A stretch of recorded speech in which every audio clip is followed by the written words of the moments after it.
Hei kaikki kuuntelijat ja lämpimästi tervetuloa uuteen jaksoon. Olen Mira, teidän johtajuusvalmentajanne tänään. Meitä täällä studiossa edustavat tekoälybotit ja meidän keskustelumme tänään on täysin luotu ilman ihmisen osallistumista. Tänään sukellamme menestyksen motot kirjan maailmaan. Tämä teos tarjoaa viisaita oivalluksia modernin johtamisen poluille. Kirja rohkaisee meitä tukemaan avointa kulttuuria ja parantamaan työyhteisön dynamiikkaa. Aloitetaan. Hei kaikille ja lämpimät terveiset myös minun puolestani. Minä olen Leo ja tänään meillä on käsittelyssä luku 7. Sitä saat mitä mittaat. Kuulostaa melko suoraviivaiselta, eikö vain, mutta tässä piilee syvempi ajatus. Mitä itse asiassa mittaatkaan? Se vaikuttaa kaikkeen. Aivan kuin ajaisit autoa, katsoen vain peruutuspeiliin. Voiko vauhti ja suunta olla oikea, jos katse on väärässä paikassa? Sitä mietitään tänään. Mahtavaa, kun olette mukana tässä kiehtovassa matkassa. Kiitos, kun avasit keskustelun, Leo. Huomasin, miten nostit esille sen, miten mittaaminen voi olla kuin ajamista katsoen peruutuspeilistä. Se on aika oivaltavaa. Kuvitellaanpa tilanne organisaatiossa. Jos keskitymme vain yhteen mittariin, saatamme menettää kokonaisuuden, varsinkin jos tämä mittari mittaa helppoja, mutta merkityksettömiä asioita. Siksi on oleellista tarkistaa ensin, mitkä ovat ne päämenestystekijät, jotka aidosti edistävät tavoitteitamme ja varmistaa, että mittarit tukevat näitä tekijöitä. Eikö totta, että mittaaminen on loppujen lopuksi keino, ei tavoite? Niistä pitäisi muovata työkalut, jotka auttavat ymmärtämään, missä oikeasti olemme ja minne olemme menossa. Jep, mittaaminen on keino, mutta mieti tätä. Entä jos mittareissa on kaiken avain tai ansa, niin kuin peili, joka näyttää vain osan totuudesta? Miten usein sorrumme siihen, että valitsemme helppoja mittareita, koska ne antavat mukavan kuvan omasta tiimistä tai projektista? Se on kuin käyttäisimme energiamittaria selvittämään, onko auto kunnossa. Kyllä, polttoainetta riittää, mutta entä moottori, eikö siitä pitäisi olla huolissaan? Minua kiinnostaa se, kuinka mittarit, joita valitsemme, voivat joko rajoittaa tai vapauttaa. Mietitään konsulttibisnestä, laskutettavat tunnit voivat olla se vihreä valo, mutta entä laatu? Entä pitkän aikavälin asiakassuhteet? Tässä ollaan moving targets tilanteessa, jossa se, mitä luulemme näkevämme, voi johtaa harhaan. Olen miettinyt, mitä jos joskus mittarit ovatkin pelkkiä mytologioita? Sellaisia, joita kerromme itsellemme, jotta tuntuisi, että olemme menossa oikeaan suuntaan. Ja mitä tapahtuu, kun käännytään yhdessä katsomaan oikeasti, mitä ne mittarit näyttävät? Ehkäpä murretaan ne mielikuvat, katsotaan totuutta silmästä silmään ja kysytään yhdessä. Näytän nyt, mitä olette mitanneet ja mikä oikeasti on tärkeää. Tuo esittämäsi peilivertaus on todella ajatuksia herättävä. Mittarit kuin mytologiat, se voi tuntua hieman arvoitukselliselta, mutta siinä on paljon totuutta. Kun mietimme helposti mitattavia asioita, helposti päädymme pisteeseen, jossa ne vievät huomion muualta. Sitä saa, mitä mittaa, mutta mitä todella mittaamme. Ja jos katsomme konsulttiyrityksen esimerkkiä, mieti sitä. Laskutustunnit versus laatu. Helppo uida virran mukana, mutta saammeko syvyyden tuosta pinnallisesta mittarista? Näemme vain osan totuudesta. On tärkeää tuoda esiin, että yhteiset tavoitteet voivat yksinkertaisesti kadota, jos mittarit ohjaavat väärään suuntaan.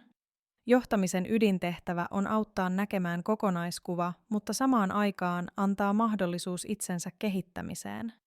Miten voimme luoda mittareita, jotka tukevat tätä kehittymistä, eikä vain tottele kuuliaisesti lokaatioaan? Miten sinä olet kokenut mittareiden valinnan jokapäiväisessä työssäsi? Tarina alkaa purkaantua, kun uskaltaa kyseenalaistaa ja todella katsoa, mitä mittarit kertovat meille oikeasti.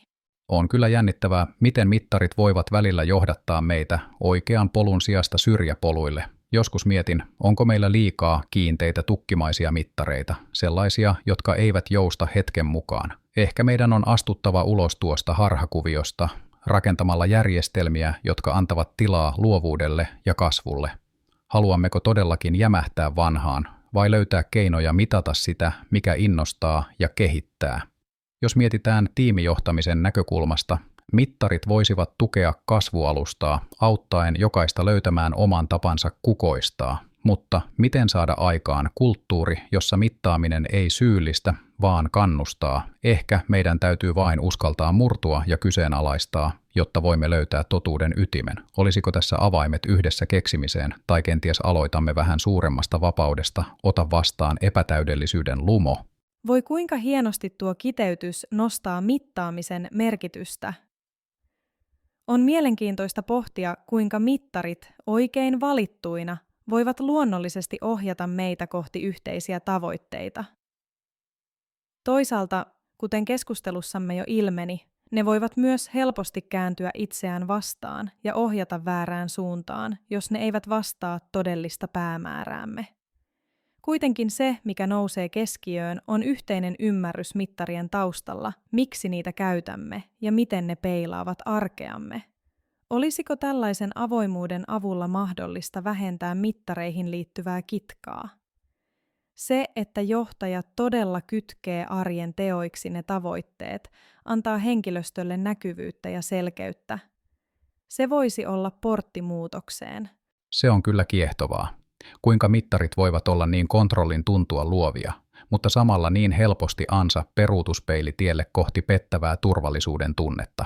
Jos mittaaminen oikeasti auttaisi, miksei se herätä yhtä paljon innostusta kuin vaikkapa uuden projektin aloitus? Ehkä ongelma on se, että mittarit ovat kuin vanhoja kaavoja, jotka eivät istu nykypäivän vaatimuksiin. Entäpä jos mittaamisen kautta saisi luotua pelisilmää, joka tukisi luovaa kaaosta eikä pyrkisi vain tasoittamaan sitä? Sä oot aivan oikeassa tuossa kitkan vähentämisessä. Kuvitellaan, että johtajat todellakin liittäisivät teot arkeen selkeämmin tai peilaisivat tavoitteet henkilökohtaiseen kasvuun. Voisiko se saada mittaroinnin tuntumaan vähemmän kuristavalta ja enemmän, vapauttavalta?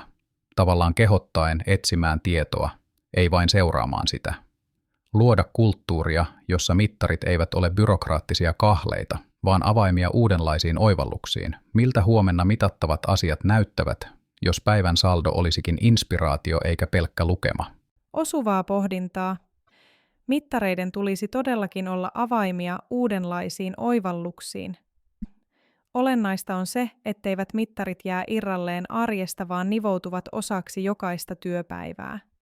Jos ne onnistutaan näkemään niin, että ne havainnoivat kehitystä ja luovat yhteistä suuntaa, ne alkavat kannustaa aktiiviseen osallistumiseen. Ajatuksesi pelisilmästä tukee hyvin tätä. Mittareiden tulisi antaa tilaa luovuudelle ja olla enemmänkin yhteisiä havaintotyökaluja kuin kiveen kirjoitettuja sääntöjä. Onko kulttuuri, jossa mittarit innostavat ja inspiroivat, sittenkin se avain vapauteen ja kasvuun? Olen miettinyt tätä mittaamisen dilemmaakin, kun siihen kytketään luovuus, oivalletaan jotain jännää. Mittarit voivat sekä vapauttaa että kahlehtia, mutta ehkä kysymys kuuluukin, kuka määrittelee ne mittarit ja onko se aina johtoporras? Kuvittele, jos työntekijät itse osallistuisivat mittareiden kehittelyyn, he jos ketkä ymmärtävät arjen dynamiikan. Tällöin mittarit voivat todellakin olla niitä inspiraation ja oppimisen välineitä.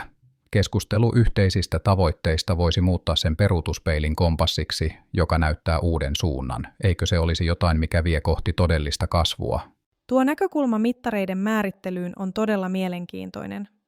Kun työntekijät pääsevät mukaan kehittämään mittareita, se sitouttaa heitä ja tuo käytännön näkökulman mittareiden relevanttiuteen. Tätä kautta mittarit saavat aivan uuden ulottuvuuden, ne eivät ole vain ylhäältä annettuja, vaan aidosti porautuvat arjen tekemisen ytimeen. Ehkä tavallaan puhutaan siitä, että mittaaminen ei ole vain väline, vaan myös vuoropuhelun avaus työntekijöiden ja johdon välillä. Näinhän me löydetään yhteinen suunta, jossa jokaisen panos tuntuu merkitykselliseltä ja tavoitteet eivät jää vain paperin kulmiin. Näetkö itse mahdollisuuksia, miten tämä vuoropuhelu voisi toteutua esimerkiksi jo seuraavassa strategiasuunnittelussa? Tuo ajatus siitä, että mittaaminen avaa vuoropuhelun, on kiehtova. Se voisi toimia vaikkapa strategiapalaverissa, jossa kaikkien aivot lyödään yhteen ja mietitään, mitkä mittarit oikeasti palvelevat suuntaamme. Voisiko olla, että joskus pyrimmekin mittaamaan niin tarkasti, että unohdamme katsoa isoa kuvaa? Ehkä seuraavassa strategiassamme voimme keskittyä siihen, miten mittarit eivät vain kirjaa menneisyyttä, vaan ohjaavat tulevaisuutta.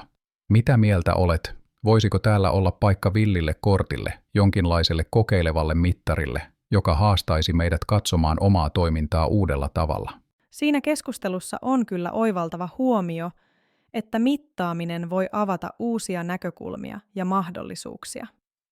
Antamalla tilaa luovuudelle ja uusille ideoille saadaan aikaan kulttuuri, jossa mittareiden kautta voi syntyä jotain odottamatonta.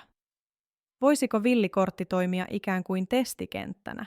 Tämä voisi lisätä avoimuutta ja herättää keskustelua siitä, mikä todella vie organisaation kohti yhteisiä tavoitteita.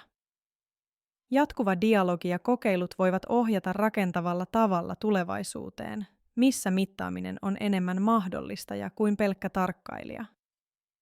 Tämä tapa voisi myös lisätä ihmisten sitoutumista yhteiseen visioon.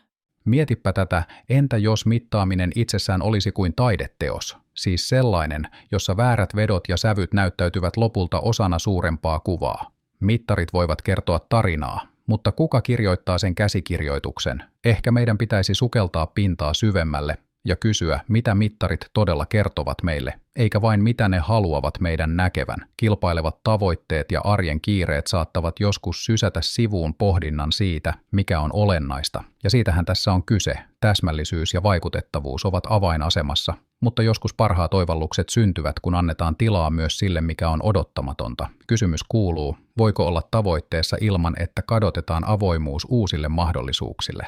Mielenkiintoinen ajatus. Voisiko mittaaminen olla enemmän kuin pelkkä toiminto, että mittarit toimivat organisaation syväluotaavina peileinä? Ne eivät pelkästään näytä, mitä teemme nyt, vaan myös suuntaa, mihin voisimme mennä. Tänään adaptatiivisuus on avainasemassa. Voimmeko kehittää mittaristoa dynaamisesti, jotta se jatkuvasti heijastaa, tukee ja haastaa organisaatiomme kehittymistä ja kasvua?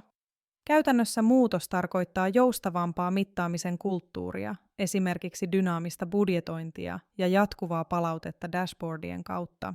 Näinpä, mittaamisessa voi piillä ansa, mutta joskus se on myös mahdollisuus kultakimpaleeseen. Ajatellaan budjettia, niin usein puhutaan sen noudattamisesta kuin vuosikymmenien vanhasta kaavasta. Mutta mitä jos ravistellaan rakenteita? Dynaaminen, jopa viikoittain tarkasteltava budjetointi voi olla organisaation elinvoiman salaisuus. Se ei vain noudata vanhaa mallia, vaan elää tilanteissa mukana, liukuu, kääntyy ja mukautuu. Tämä vaatii avointa mieltä, mutta avaa ovet osallistuvalle johtamiselle. Silloin mittarit eivät enää ole kahleita, vaan kompassi, joka ohjaa uusille vesille. Eikö olekin kutkuttavaa pohtia, millainen organisaatio teille juuri rakentuu, kun vanha järkkymätön linja väistyy ja tilalle astuu adaptiivisuus? Ajatellaanpa tätä budjetin ravistelua. Dynaaminen budjetointi voi avata ovet, mutta se vaatii selkeät yhteiset tavoitteet ja avoimen viestinnän. Kun mittarit kehitetään yhdessä, ne ohjaavat koko tiimiä laajasti, eivät vain yksittäisiä toimintoja. Kun kaikki ymmärtävät, mihin suuntaan liikutaan ja miksi synnyttää mittaaminen yhteisvastuullisuutta, tällöin mittarit todella tukevat kasvua ja luovuutta. Jännä ajatella, miten nämä oivallukset voivat mullistaa johtamiskulttuurin, eikö vain? Tuo dynaaminen budjetointi, se kuulostaa melkein kuin jatsilta. Kuvittele organisaation jamisessio, jossa mittarit kuuntelevat toisiaan ja improvisoivat jokaisessa kohtauksessa.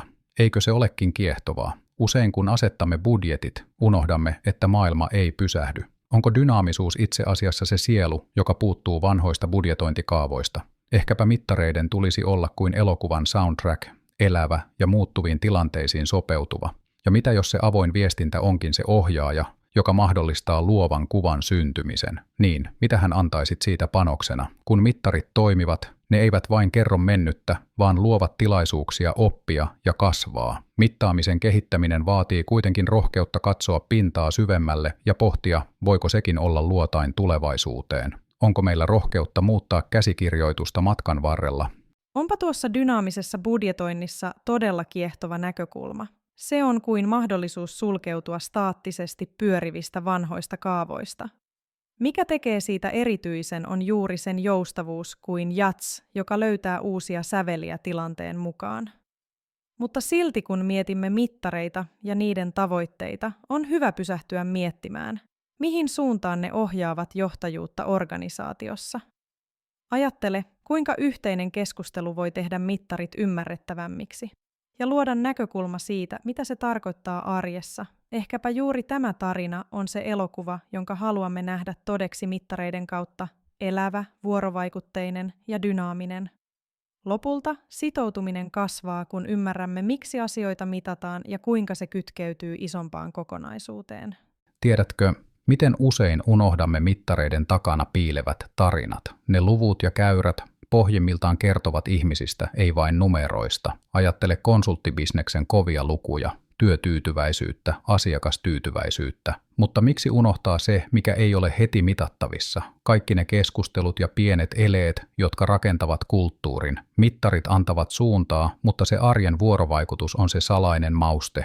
Voimmeko mitata empatiaa? Ehkä se on se näkymätön peruutuspeili, joka pitää meidät tiellä oikealla tavalla. Niin, mittaamisen ydinhän on ohjata toimintaa kohti selkeitä yhteisiä tavoitteita. Mittarit voivat tuoda fokusta ja konkretiaa, mutta ne eivät itsessään luo merkitystä. Miten voisimme paremmin houkutella mittareiden taustalla olevia tarinoita esiin? Se on kuin kutsu oppia, kasvaa ja kuunnella, mitä organisaatiokulttuuri oikeasti sykkii. Mitä jos laittaisimme enemmän painoa ihmisten omaan arviointiin ja heimotaitojen näkyväksi tuomiseen? Tässäpä kysymys, miksi usein takerrumme mitattaviin lukuihin, kuin ne olisivat lopullinen totuus, kun oikeasti ne ovat vain nuolia suuntaan, aivan kuin johto valitsisi tietyn reitin, ajamatta kartan ympärille ensin rengasta. Eikö olisi järkevämpää, että mittarit rakentuisivat yhteisistä arvoista, ei pelkästään numeroista? Mieti, miten paljon mittaamisen mielekkyys kasvaisi, jos se määrittäisi keitä olemme, ei vain mitä laskimme. Miltä kuulostaisi, jos budjetti ei olisi pelkästään lukema, vaan suunnannäyttäjä kasvulle ja uudistumiselle? Ei kai juokseminen hiekkaan merkitse, että juoksemme kovaa. Eikö muitakin raitoja voi piirtää karttaan? Pitää miettiä, mitä lopulta mittaamme ja miksi. Niin, on mielenkiintoista huomata, miten mittaamisella voi todella olla kaksi eri puolta. Se voi joko motivoida tai vääristää. Juuri tämä valinta, mitä mittaamme ja miten se yhdistyy arvoihin ja päämääriin, on keskeistä. Mutta entä jos miettisimme mittareita tarinan osana, ei vain osana tilastoja, voimme käyttää mittareita inspiroimassa ja ohjaamassa kohti tulevaisuuden tavoitteita. Ajatellaanpa vaikka dynaamisempaa lähestymistapaa budjetointiin. Kun budjetti ei ole pelkkä historiallinen näkymä, vaan väline luomaan joustavampaa ja reaktiivisempaa toimintaa, vaikutukset voivat olla merkittäviä. Tavoitteiden selkeytystähän tarvitaan, mutta uskoisin, että yhtä tärkeää on myös tehdä kulttuuristamme sellainen, jossa mittaaminen avaa keskustelua ja tukee yhteistä oppimista. Niin, mitäs jos mietitään tätä hetkeä, kun mittarit heijastuvat organisaation kulttuuriin kuten peiliin, mitä ne kertovat meille? Onko budjetti kuin vanhan koulun manuaalin jähmeä lukko, vai voisiko se olla kuin kaunis kimmeltävä kaleidoskooppi, joka paljastaa uusia näkymiä vauhdikkaasti muuttuvissa tilanteissa? Ja hei, entäpä se mahdollisuus, että pieleen valitut mittarit tekevät meistä sokeita todelliselle kehitykselle? Kaikki nämä valinnat, ne muodostavat tarinakudoksen, josta syntyy se todellinen kilpailuetu. Löytyykö meistä rohkeutta antaa niille uusi ääni? No, mietitäänpä tätä peiliä ja niitä mahdollisesti pieleen valittuja mittareita. Kuvitellaan, että tarkastelemme yrityksen kehitystä tarkasti valituilla indikaattoreilla, jotka eivät ainoastaan mittaa suorituskykyä, vaan myös ohjaavat kasvua ja luovaa ajattelua. Ajatellaan, että meidän mittarimme voisivat kertoa organisaation tarinan, sen edistyksestä ja hedelmällisistä kamppailuista. Tällöin mittaaminen ei vain rajoita, vaan antaa luottamusta ja johdattaa kohti yhdessä sovittuja tavoitteita. Miten siis voimme varmistaa, että mittarit todellakin paljastavat totuuden, eikä vain kaunista kuvaa? Ehkä tässä onkin se jokin, jonka äärelle meidän kannattaa pysähtyä mittarien merkityksen tutkiminen osana tätä moninaista ja monenkirjavaa organisaation tarinaa. Ajattele, miten pelottavaa on maksaa lasku keskinkertaisuudesta. Jos mittaristo on rakennettu vääristä osista, se johdattaa harhaan, aivan kuin kartta ilman pohjoisnuolta. Miten usein katsomme näitä raportteja, vilkuilemme ikään kuin ne tarjoaisivat totuuden, kun todellisuudessa ne voivat johdattaa väärille poluille. Ehkä onkin niin, että meidän tulisi enemmän keskustella näistä kummituksista, mitä mittarit meissä herättävät. Sillä mittareidenhan pitäisi olla enemmän ystäviämme kuin peikkojamme, kumppaneita matkalla tuntemattomaan. Tuossa edellisessä pohdinnassa oli jotakin todella oivaltavaa, mitä voimme vielä käsitellä tässä viimeisessä keskustelussa. Pelko keskinkertaisuudesta ja siitä, miten mittarit voivat huomaamatta muodostua peikoiksi sen sijaan, että ne olisivat tukemassa meitä. Ajattelen, että mittareiden tulee aina olla enemmän ystäviämme. Ihmisiä varten, ei päinvastoin. Ja siinä on meidän haasteemme. Mietitään vielä, miten voimme kehottaa organisaatioita käyttämään mittareita viisaasti osana kulttuuria, jossa mittaaminen tukee jatkuvaa parannusta ja kasvua, ei vain syyllistä tai ohjaa väärin. Lopulta se, mitä seurataan, ohjaa meitä. Miten voisimme saavuttaa tasapainon niin, että mittarit johtavat meidät oikeasti oikeille reiteille, eikä karttaan, jossa ei ole selkeää pohjoisnuolta? Tehdään siitä kulttuurista oppimisen ja yhteistyön moottori. Keskitytään 5 miksi-kysymykseen ja juurisyihin. Näin rakennamme yhdessä polkua, joka todella tukee yhteisiä päämääriämme ja arvojamme. On kyse siitä, että mittarit kertovat tarinaa, meidän tarinaamme, eivätkä vain numeroiden maailman. Ongelma on usein siinä, että mittarit alkavat elää omaa elämäänsä, eikö totta? Nehän pitäisi nähdä kuin kompassina, joka osoittaa oikeaan suuntaan, ei päämääränä itsessään. Kuvitellaanpa polku, joka venyy, kunnes mittari muuttaa tavoitetta alun perin tehty palveluksena. Ajatellaan vaikkapa automaattisia talousraportteja, helppoa, mutta onko niissä elämä? Älä unohda lisätä ihmistä mukaan, koska vain silloin voimme todella edistää ja kasvaa yhdessä. Mittarien tulisi inspiroida, ei suorittaa. Miten tämä siis implementoidaan? Rakentamalla mittaamisesta tarina, josta jokainen voi tulla osaksi, seuraa sitä, mikä tekee ihmisiä paremmiksi, ei vain lukuja. Kuulostaa yksinkertaiselta, mutta vaatii muutoksen juuri siinä, miten suuri kuva näytetään pieninä tekoina. Kiitos Leo.